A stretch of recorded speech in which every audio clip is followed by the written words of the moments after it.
Hola a todos y todas, bienvenidos y bienvenidas a mi canal. Sabemos que los trastornos de la conducta alimentaria son una coocurrencia importante en el autismo. Y el día de hoy quiero referirme a uno de ellos. Me refiero al llamado trastorno por evitación, restricción de la ingesta de alimentos o ARFID por sus siglas en inglés, que también es conocido como la hiperselectividad alimentaria. Quienes conocemos personas autistas, quienes somos autistas, quienes trabajamos con autistas, quienes son cuidadores de autistas, sabemos que una gran proporción de la población autista lo presenta. Según las estadísticas, entre el 12 y el 33% de autistas tienen algún tipo de trastorno vinculado al ARFID. Ahora bien, ese tipo de trastorno es menos conocido que otros, como la bulimia, como la anorexia, que también tienen una gran coocurrencia con el autismo y que serán tratados en otros videos y en artículos. Pero para hablar del ARFID hoy día, en primer lugar, dentro de la selectividad alimentaria y diferenciándolos de otros trastornos de la conducta alimentaria, ¿qué podemos decir como características de esto? ¿Cómo diferenciarlos con otro tipo de trastornos de ese tipo? En primer lugar, en el ARFID no hay un miedo a aumentar de peso. Tampoco hay una distorsión de la imagen corporal, como lo puede haber en la anorexia, donde la persona, pese a bajar considerablemente de peso, se ve en un peso mucho mayor o en un sobrepeso respecto de lo que puede observarse en la realidad. El ARFID, a diferencia de la anorexia y de la bulimia, suele empezar en la niñez. Tampoco en el ARFID se rechazan los alimentos por su contenido calórico o por alguna razón que tenga que ver con algún tipo de dieta en particular o entrenamiento específico. Esto es lo que diferencia al ARFID de otros trastornos de la conducta alimentaria. El rechazo de estos alimentos no se da como consecuencia de algo que tenga que ver con el peso corporal o con la imagen corporal, sino que las causas son causas propiamente autistas, si se quiere. En primer lugar, la sensibilidad. La mayor sensibilidad, la mayor reactividad que tenemos frente a determinado tipo de texturas, sabores, olores, incluso visualmente, hace que rechacemos ciertos alimentos. Para muchos autistas, la textura de una menestra, por ejemplo, o de la carne, el sonido de ciertas cosas crujientes, determinados tipos de colores que no se asocian con lo que podría ser un alimento deseable, el olor de determinado tipo de condimentos, etcétera, etcétera, etcétera, hacen que ciertos alimentos o ciertos preparados, ciertos guisos, por ejemplo, sean rechazados. Tenemos la sensibilidad, la mayor reactividad en determinados momentos. Por otro lado, también tenemos la ansiedad que puede generar que los patrones o la manera que tenemos de sistematizar ciertos objetos se vea rota y se vea interpuesta por la forma en la que la comida es presentada.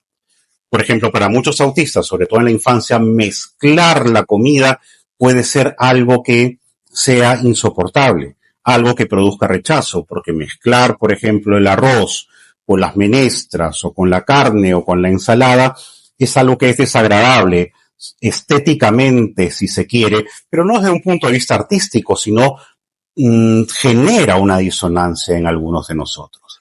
Es decir, observar ese tipo de presentación de esa manera, donde no hay armonía o una cosa no va mezclada con otra, de tal manera como hemos concebido o como concebimos en nuestros patrones, puede hacer que rechacemos también esa alimentación. Y para muchos autistas, por ejemplo, si en un plato va el arroz, en otro plato va la menestra, en otro plato va la carne, y yo soy el que los mezclo, hay mucho más posibilidades que coma que si todo está presente junto en un solo plato. Por otro lado, también la rutina. Muchos de nosotros tenemos un tipo de rutinas o rituales, si se quiere, de qué tenemos que hacer cuando vamos a comer, qué comemos primero, qué comemos después, en qué lugares, con qué personas. Si algo se interpone en esta rutina, viene alguien nuevo a la casa o no se comenzó por la ensalada, si es que siempre solemos comer ensalada de esa manera, o se cambió el lugar de comida sin previa anticipación, entonces eso también puede generar cierto rechazo ante determinadas comidas por determinado tipo de situación y el malestar provocado. En muchas personas autistas también puede haber una falta de interés respecto de la comida, o que la comida no tenga tanta importancia como otros intereses profundos. Entonces, si estoy haciendo algo que me gusta, algo en lo cual estoy profundamente concentrado, que me interrumpan para ir a comer, me va a generar rechazo, porque la comida no tiene un interés profundo tan grande como aquello en lo cual estoy en profundidad en ese momento, donde mi atención está puesta en detalle en eso. Ser interrumpido para ir a comer me generará probablemente, en esos casos, un rechazo frente a la alimentación en general. El temor a nuevas presentaciones, que tiene que ver con los patrones y también con las rutinas que hemos hablado hace un rato. Es decir, si siempre me presentan los alimentos de una manera, el hecho que me los presenten de otra manera también puede provocar ansiedad y por lo tanto hacer que rechace ese tipo de comidas. O los nuevos alimentos, el temor al cambio, el temor a lo que no ha venido siendo constante, a lo que puede ser caótico y no sé cómo voy a integrar, es decir, eso que va contra nuestro monotropismo, contra nuestra necesidad de predictibilidad y de ordenar las cosas de determinada manera, un nuevo alimento puede generar también rechazo y hacer que ese tipo de alimentos ya no sea deseado en ninguna presentación. Entonces, tenemos que nuestra mayor reactividad, nuestra mayor sensibilidad es una de las causas del ARFID. La ansiedad producida por que determinado tipo de patrones o alimentos no encajan dentro de la manera en la cual tenemos de concebir la alimentación, también. Que nuestra rutina a la hora de comer no sea respetada. La falta de interés frente a la alimentación o el temor a nuevas presentaciones o nuevos alimentos son parte de las causas por las cuales se puede generar un ARFID. Y es tremendamente importante tener en cuenta todo esto porque se puede a veces confundir y creer que la persona autista puede tener un cuadro de anorexia, por ejemplo. Porque claro, esta restrictividad alimentaria y este no querer comer y este solamente comer ciertas cosas puede traer evidentemente un deterioro, no solamente en cuanto al peso, sino a la salud.